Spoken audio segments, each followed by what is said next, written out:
Hey guys, your boy R is back at it again with another video. So today's video will be a bit of a test since I just received my new mic yesterday, so I want to make sure the audio is as clean as humanly possible moving forward.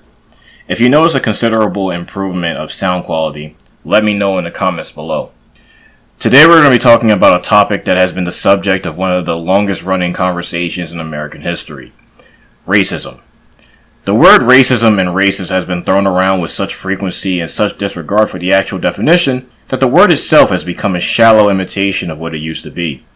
I remember as a child that if any kid said something overtly racist, whether they intended to or not, regardless if they were black or white, they were disciplined and taught why what they said was wrong and that they shouldn't say it to anyone else. Now, in today's landscape, the definition of racism has mysteriously changed so that only those with power can be racist. Things change so rapidly when you least expect it, and now it has become a regular occurrence to see those in power be quote-unquote cancelled over past statements that were insensitive to other ethnicities, regardless of how that person has grown over time. Despite the context of racism within America and how racism has become a catch-all buzzword to drag someone with a lot of influence on the internet, that is not the point of this video. The point is to explore a question I thought of while scrolling through the internet, as per usual. At what point will racism be defeated in this country? No, seriously. At what point is the country going to decide, collectively, that we've reached a minimal amount of racism, and thus, we can put it behind us and progress as Americans? Then I realized I was asking a rhetorical question. The likelihood of this country ever reaching a point where someone isn't whinging about racism is so far down the line, I don't even know if I'll live to see it myself.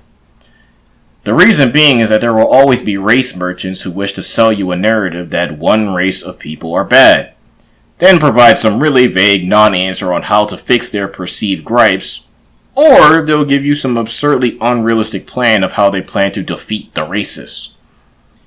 How does one combat such absurd narratives when they're thrown around on a daily basis?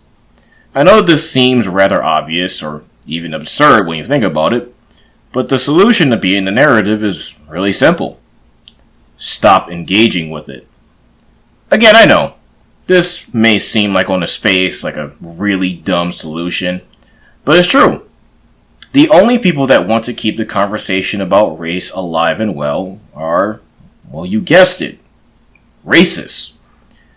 You ever notice how there are certain people that when they describe an event which involves a multitude of different people, one of the common topics or threads that they keep circling back to is the race of each person involved when it adds absolutely zero context to the story?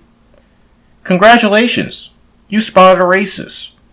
Have you ever noticed that when you try to tell a story about a mundane or interesting experience you've had with another person, the person you share the story with randomly asks the race of each individual person you bring up? Once again, you've come to the same conclusion. Those that are truly racist will always come up with an excuse to drag race into anything, even if the context of the situation does not require it. It's these same racists who claim that our nation is racist, despite the fact that we have minorities in positions of power, from our law enforcement to our government. For fuck's sake, we elected a black president. Twice. It's also extremely odd to me that despite our nation being so racist and messed up, records amount of immigrants at this very moment are trying to enter our country. Weird how people of different nationalities would rather flee to a racist nation than to fix the problems within their own country. See how the reality so easily conflicts with the narrative if you think about it for more than 10 seconds? Racism, obviously, isn't always overt, but it's even easier to miss when your mind isn't focused on it, because you're not a racist. Those who typically cry the most about racism are usually the most racist people of all, and the fact that these people lack so much self-awareness that they don't even see it in their own behavior is sad to say the least. However, it's not all bad at all. You can't worry about nor control what everyone else thinks. However, you can control your own thoughts and your own actions. If you ever find yourself constantly thinking in terms of race, when there's no contextual reason for you to do so, then think to yourself about why you had that thought in the first place, and do your best to find a reason to counter it. The instant that you buy into the racism narrative, you will not only become a firefighter looking to fight imaginary fires, but you'll become a more miserable version of yourself because you'll inherently believe that you live in a racist system you are powerless to control. So, as I said before, stop engaging with it. See those you share your community with as Americans, who are likely aiming towards the same goal of self-improvement that everyone else should be striving for as well. Hopefully you enjoyed the video, and your boy Ars is out.